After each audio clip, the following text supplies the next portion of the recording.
사도들의 추록과 큰 은혜입니다.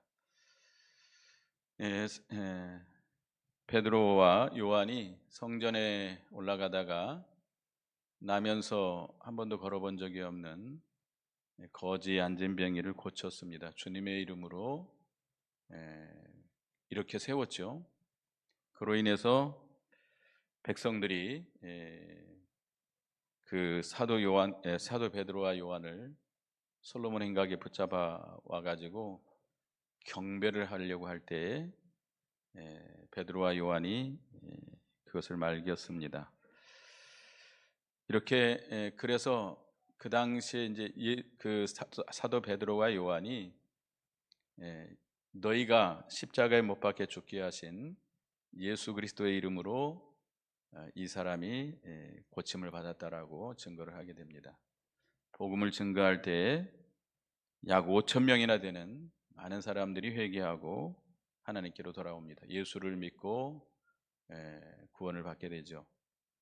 근데 그거에 대해서 이제 성전 맡은 자와 제사장들과 사두개인들이 시기가 나서 두 사도를 감옥에 가두게 되죠. 그래서 공회에 세우게 되고 공회에서 신문을 하게 됩니다. 그럴 때 베드로가 그들에게 담대하게 예수 그리스도를 증거하게 되죠. 그래서 이 공회에서는 이 베드로와 요한을 얼마든지 죽일 수도 있습니다. 사형을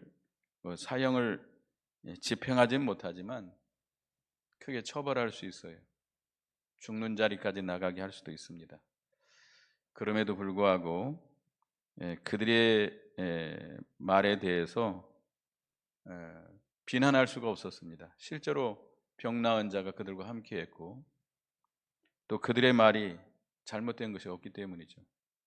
그래서 다시는 예수님의 이름으로 말하지도 말고 가르치지도 말라라고 협박을 하게 됩니다. 그럴 때 19절에 베드로와 요한이 대답하여 이르되 하나님 앞에서 너희 말을 듣는 것이 하나님 말씀을 듣는 것보다 옳은가 판단하라.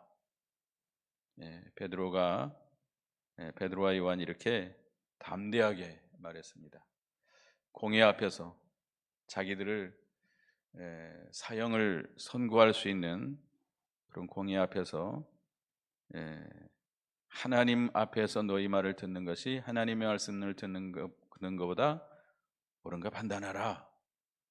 하나님을 바로 섬기는 사람이라고 한다면 사람의 말을 듣는 것보다 하나님의 말씀을 듣는 것이 옳다고 여길 수밖에 없습니다.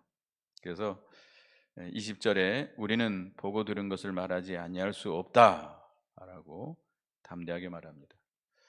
하나님께서 예수 그리스도에 대한 진리를 다 보여주시고 듣게 해주시고 이제는 나가서 전하라고 하는 사명을 주었기 때문에 전하지 않을 수 없다는 거예요. 아무리 이렇게 권세자들이 핍박을 하고 전하지 말라고 협박을 하지만 그래도 하나님의 명령을 하나님께서 주신 사명을 우리가 거부할 수 없다는 겁니다. 하나님께서 복음을 전하라고 사명을 맡겨줬는데 전하지 않는다면 짓지 못하는 개와 같은 것이죠. 그래서 21절에 관리들이 백성들 때문에 그들을 어떻게 처벌할지 방법을 찾지 못하고 다시 위협하여 놓아주었으니 이는 모든 사람이 그된 일을 보고 하나님께 영광을 돌림이라. 이 관리들, 공회 회원들이죠. 공회원들이 그들을 어떻게 처벌할지 할 수가 없었습니다. 방법을 찾지 못했습니다. 왜? 백성들을 두려워해서 그들을 처벌할 수 없어서 위협해서 놓아준 것입니다. 그러니까 그들은 이 베드로와 요한을 죽이고 싶죠. 마음으로는 죽이고 싶지만 그 사도들이 그 안진병이를 고친 일에 대해서 백성들이 다 그것을 보았어요. 알고 있어요. 옳게 여겨요. 그리고 하나님께 영광을 돌리기 때문에 만약에 사도 베드로와 요한을 그들이 죽였다가는 어떻게 될 수 있죠? 백성들에게 그들이 잘못될 수도 있습니다. 백성들의 반발이 일어나면 유대교가 망할 수도 있습니다. 그래서 백성들을 두려워해서 그들을 협박만 하고 놓아주게 된 것이죠. 그러니까 이 공회원들은 죄를 판단하고 재판할 때 뭘 가지고 해야 되겠죠? 진리를 가지고 해야 되는데, 진리, 율법을 가지고 해야 되겠는데, 그들은 뭘 보고 하고 있어요 지금? 인기, 백성들의 여론이죠, 여론. 백성들이 어떻게 생각할까? 여론을 가지고 재판을 하는 거죠. 사람들이 두려워서 그들을 처벌하지 못한다. 예. 잠언 29장 25절에는 사람을 두려워하면 올무에 걸리게 되거니와 여호와를 의지하는 자는 안전하리라. 예. 베드로와 요한은 생명을 내놓고 진리에 서 있기 때문에 담대하고 당당했습니다. 뭐 조금 더 거리낌이 없는 것이죠. 그러나 공회원들은 그들은 진리를 붙들고 있는 게 아니에요. 뭘 붙들고 있어요? 뭐를 지금 두려워하고 있어요? 백성들의 여론이죠. 백성들이 어떻게 생각할까? 이건 잘못된 거죠. 사람들을 두려워하고 그 사람들의 인기를 얻으려고 하기 때문에 그들은 양심과 진리를 버리게 된 것입니다. 그러나 베드로와 요한은 신앙 양심과 진리를 따라가기 때문에 사자와 같이 담대하게 그 공회 앞에서 당당하게 담대하게 이렇게 나가고 있습니다. 그렇기 때문에 하나님의 능력으로 역사하고 계시는 것이죠. 그래서 22절에 이 표적으로 병 나은 사람은 40여세나 되었더라. 40년 동안 한 번도 걷지 못했는데 걷게 된 것이죠. 이건 사람이 할 수 없는 일이죠. 순전히 하나님의 능력의 역사로만 될 수 있는 일입니다. 그래서 23절에 사도들이 노임에 그 동료에게 가서 제사장들과 장로들의 말을 다 알리니, 베드로와 요한이 공회가 풀어주니까 놓여서 어디로 갔어요? 다른 사도들과 성도들이 모여 있는 곳으로 가게 됩니다. 지금 다른 성도들 또 다른 사도들과 성도들은 뭐 하고 있어요? 기도하고 있죠. 사도행전 12장 12절 보겠습니다. 12장 12절 12장 12절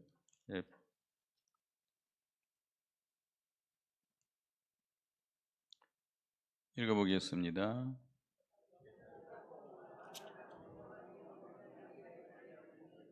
여러 사람이 거기에 모여 기도하고 있더라. 베드로가 감옥에 갇혔는데 여러 사람들이 어디서 모여서 기도하고 있어요?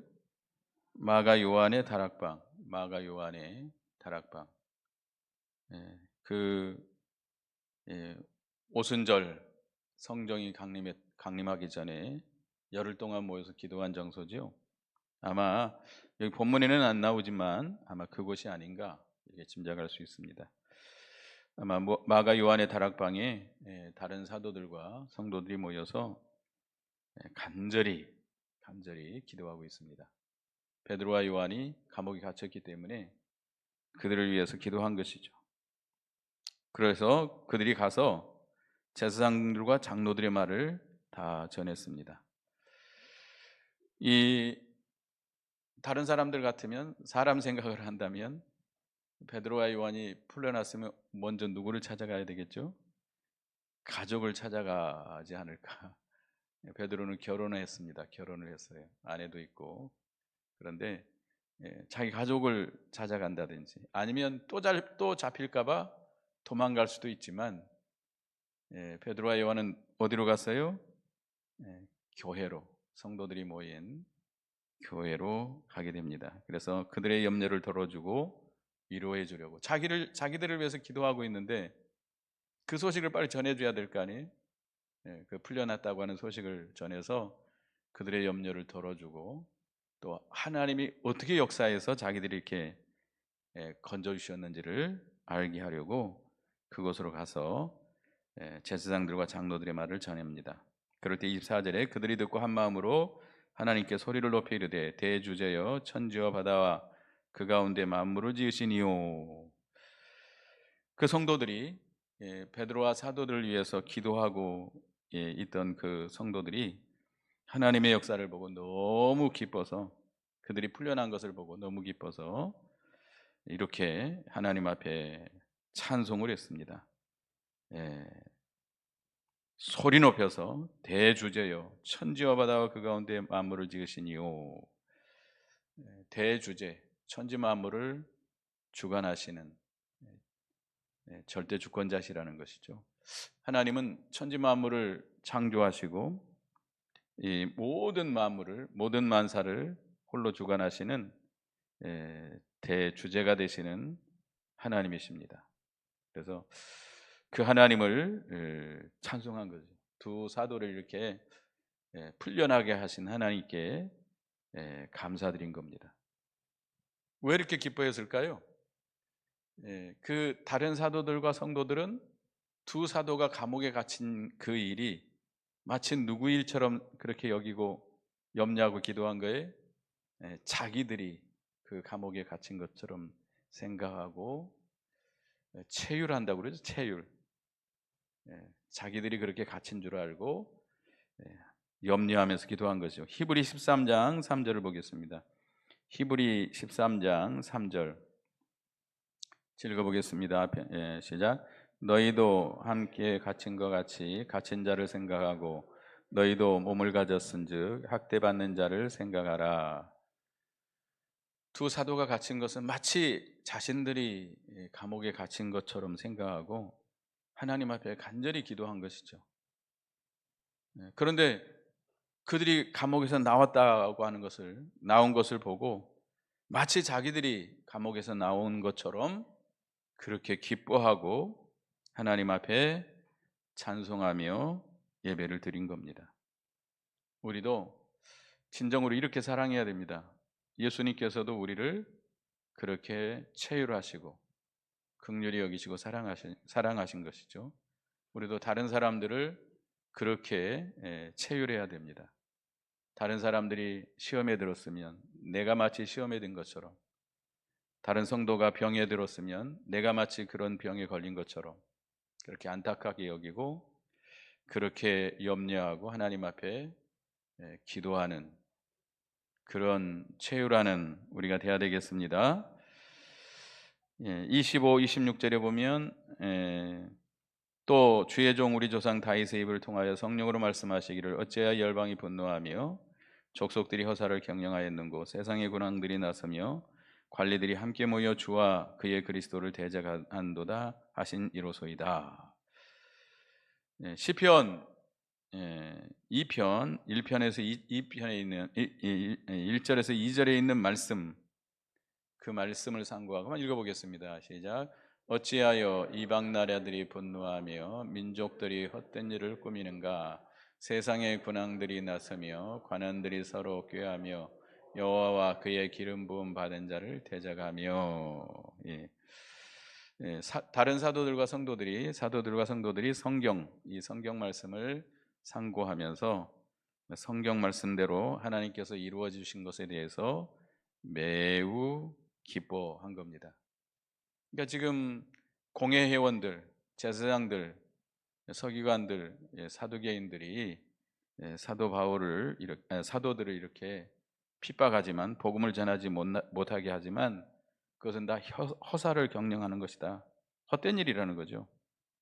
그래서 27절에도 과연 헤롯과 본디오 빌라도는 이방인과 이스라엘 백성과 합세하여 하나님께서 기름 부으신 거룩한 종 예수를 거슬러, 이 시편 2편 1절에서 2절에 있는 말씀대로 이루어졌다라고 다시 한번 말하고 있습니다. 헤롯 왕과 본디오 빌라도가 이방인과 이스라엘 백성들과 합동해 가지고 하나님이 기름 부으신 자 그리스도를 거스리고 죽인 것이다. 그것은 다 멋대로 된 것이다. 성경대로 이루어진 것이다. 그래서 28절에 보면 하나님의 권능과 뜻대로 이루고 예정하신 것을 행하려고 이 성에 모였나이다. 그들이 모여서 예수 그리스도를 거슬리고 대적하고 있지만 이 모든 것은 다 멋대로 이루어진 것입니다.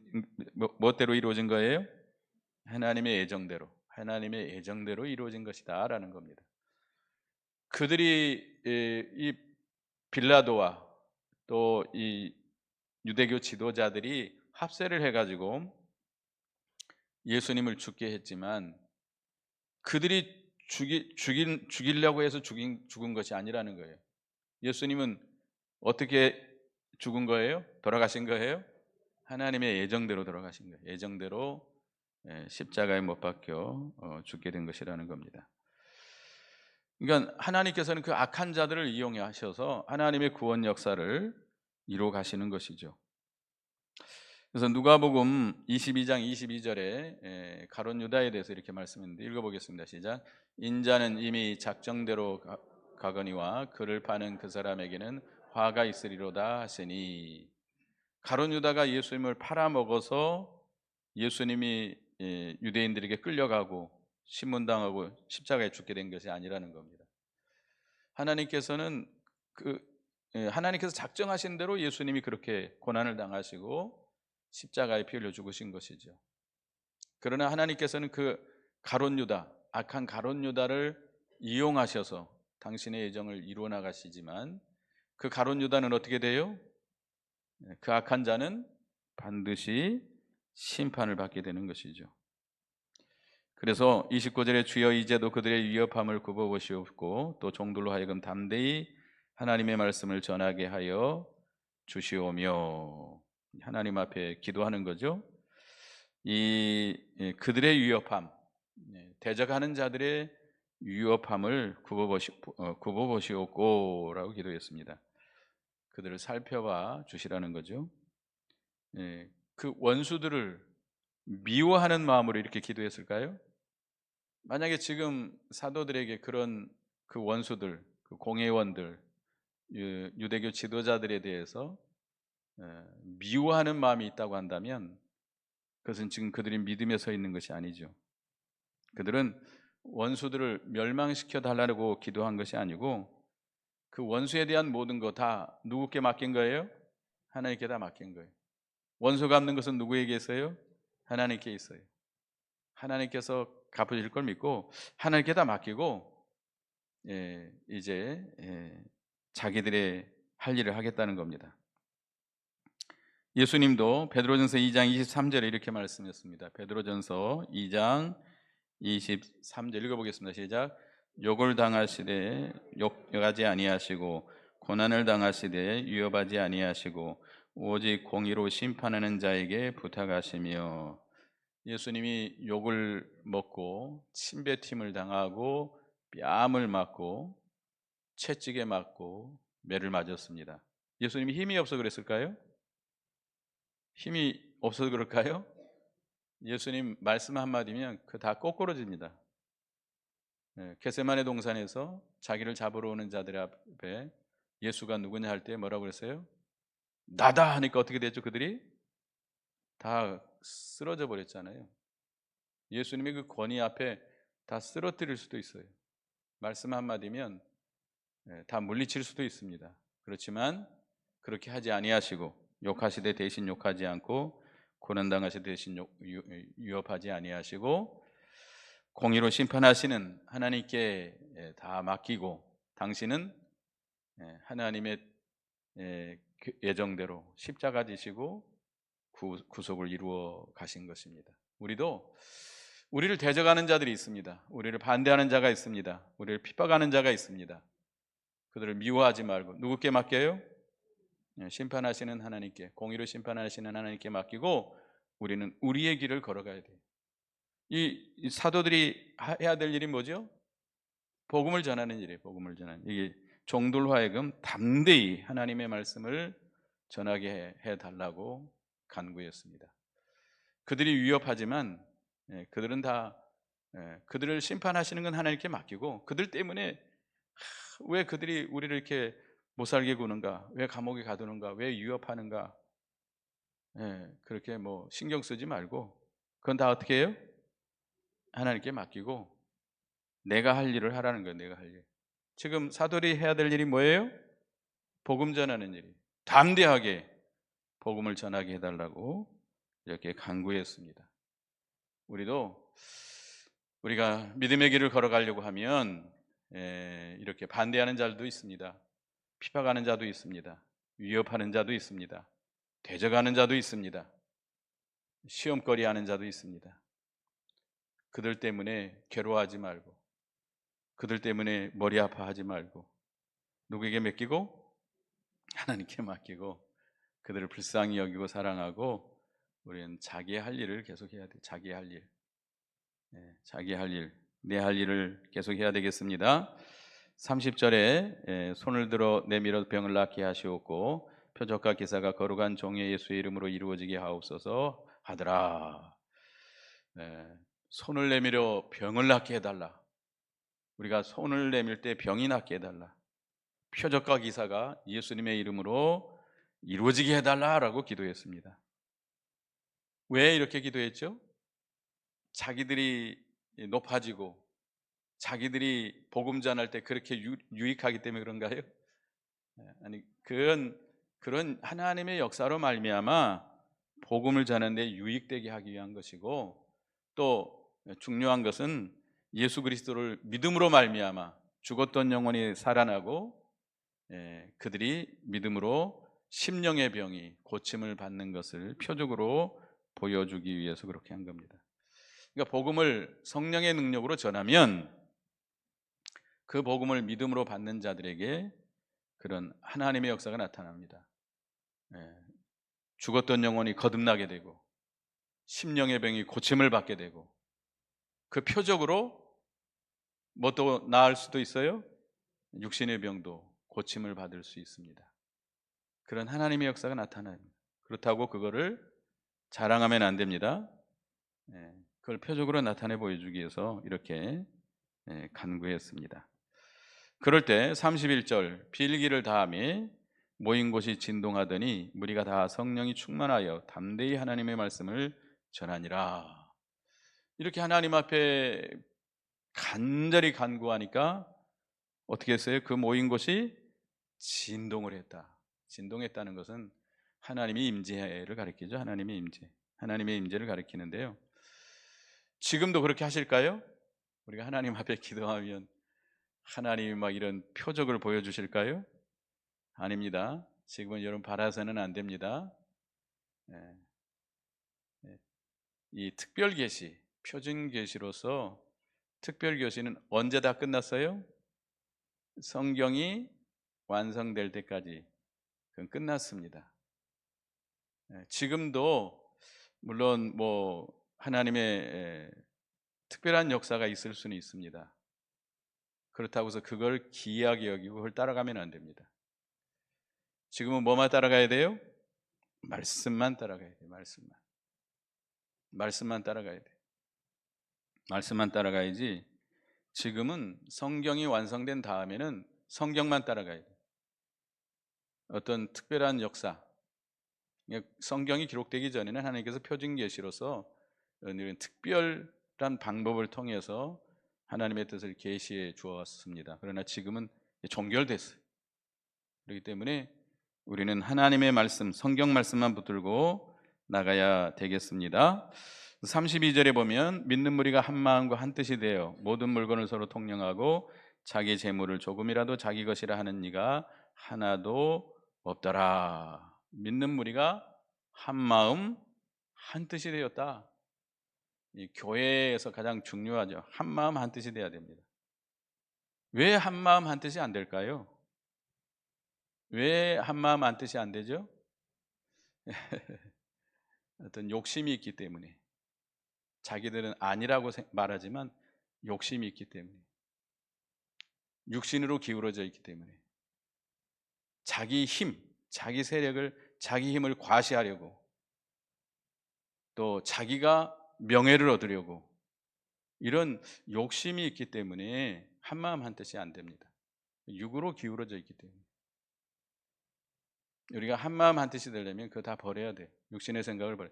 자기의 유익을 위해서 어떤 자기의 힘을 과시한다든지, 자기 주장을 편다든지, 자기 주장만 고집한다든지, 자기가 높아져야 되겠다든지, 자기가 인정받아야 되겠다든지, 그런 명예 영광심을 가지고 있으면 절대로 한마음 한뜻이 될 수 없죠.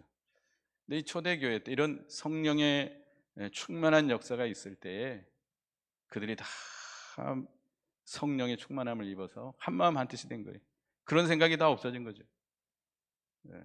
그래서 여기 보면 이제 유무상통이 나오는데, 어떤 물질에 대한 욕심이라든지, 자기 권리를 주장한다든지, 어떤 명예 영광심이라든지, 생명까지도 다 초월해서 다 내놓고 예수님을 뜨겁게 사랑하고 그 진리를 뜨겁게 사랑하고 복음을 전하기 위해서 생명 내놓고 충성하겠다는 그런 마음, 그런 마음으로 하나가 된 거예요. 그런 마음으로 한 마음 한 뜻이 되어서 모든 물건을 서로 통용하고 자기 재물을 조금이라도 자기 것이라 하는 이가 하나도 없었다 그랬습니다. 이 서로 그러니까 이 물건을 내놓은 거죠. 물건을 내놓고 물질을 서로 내놓고 서로 예, 통용하게 된 거죠. 그러니까 가난한 자가 없었던 거죠. 나눠 쓰게 된 거죠. 이걸 유무상통이라고 그러는데요. 초대교회에 일어났었던 일시적인 현상이라고 볼 수 있습니다. 지금도 교회에서 이렇게 하나요? 어디서 이런 일을 많이 하죠? 이단이죠, 이단. 이단에는 이렇게 합니다. 이단에 가면 그 재산들을 다 팔아다 바치라고 그럽니다. 그래가지고 이렇게 서로 공용, 서로 나눠서 쓰고 하는데, 그러나 일반적인 교회에서 오늘날 이런 유무상통은 없죠. 예수님께서 유무상통하라고 가르친 적 있어요, 없어요? 없습니다. 이건 초대교회의 일시적인 현상인데요. 공산주의와는 다르죠. 공산주의 유무상통은 뭐죠? 제도적으로 만든 거예요. 제도적으로 빼앗는 거예요. 무자비한 투쟁과 강제로 부자의 것, 가진 자의 것을 빼앗아 가지고 서로 나누는 거죠. 그러나 초대교회 유무상통은 강제로 뺏은 거예요? 내라고 막 강요를 해서 낸 거예요? 자기들이 하나님의 은혜에 감사해서 물질을 바친 겁니다. 조금이라도 자기 재물을 자기 것이라고 하는 이가 없다고 그랬어요. 다 하나님의 것으로 삼아놓고 하나님을 위해서 사용한 겁니다. 그래서 33절에 사도들이 큰 권능으로 주 예수의 부활을 증언하니 무리가 큰 은혜를 받아 그 중에 가난한 사람이 없으니 이는 밭과 집 있는 자는 팔아 그 판 것을 값을 가져다가 사도들 발 앞에 두매 그들이 각 사람의 필요를 따라 나눠줌이라.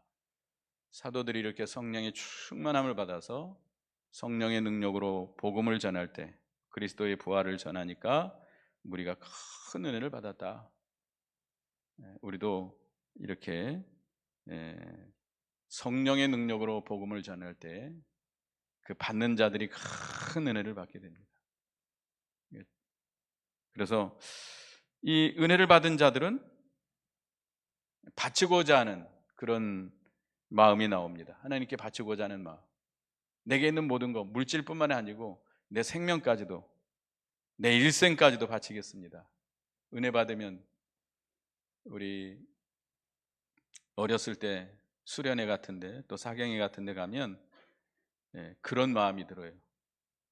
그 말씀의 은혜를 받으면 내가 앞으로 선교사가 되겠습니다.